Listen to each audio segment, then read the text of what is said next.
This time, let's talk about a family inadmissibility. According to Section A42(1), a foreign national is inadmissible on grounds of an inadmissible family member in the following two instances. Number one, the principal applicant is inadmissible because of the inadmissibility of a family member, that is A42(1), namely a foreign national who is accompanied by a family member who is inadmissible. For example, a father who is accompanied by a dependent son who is inadmissible, or a foreign national whose non-accompanying family member is otherwise inadmissible when the conditions in R23 are met. 1. A foreign national is a temporary resident or has made an application for temporary resident status, an application for a permanent resident visa, or applied to remain in Canada as a temporary resident permit or permanent resident. For the concept of applying to remain in Canada as a permanent resident, see R66 and R68. And the non-accompanying family member is, there are four categories. 1. The spouse of the foreign national, except where the relationship between the spouse and foreign national has broken down in law or in fact. Number 2, the common law partner of the foreign national.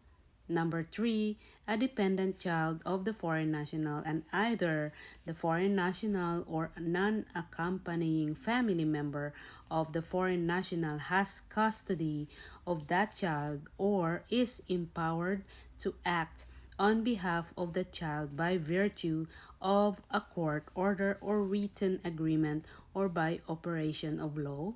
And the number 4, a dependent child of the foreign national, and the foreign national, a dependent child of the foreign national, or any other accompanying family member of the foreign national has custody of that child or is empowered to act on behalf of that child by virtue of a court order or written agreement or by operation of law. For example, a father who is in Canada applies to remain in Canada. I would like to repeat again for that example. A father who is in Canada applies to remain in Canada as a permanent resident, and his dependent son, who is abroad, is inadmissible on any of the grounds described in A34 to A41.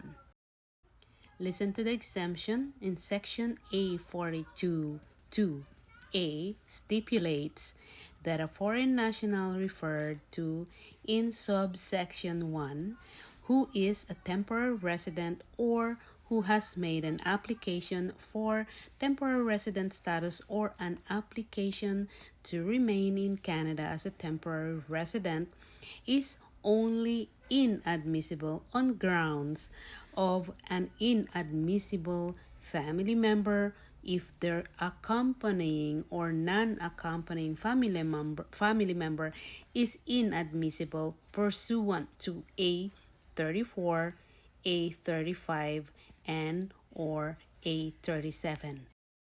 Another example, a father and his son apply to be admitted as a temporary resident. The son is inadmissible for grounds of organized criminality, and the officer prepares an A44(1) report based on an A37(1)(a) allegation.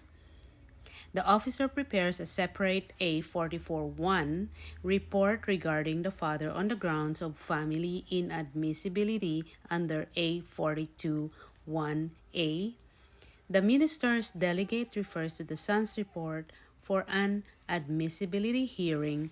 At the end of the hearing, the ID decides that the son is inadmissible on grounds of organized criminality and makes a deportation order under R2291E.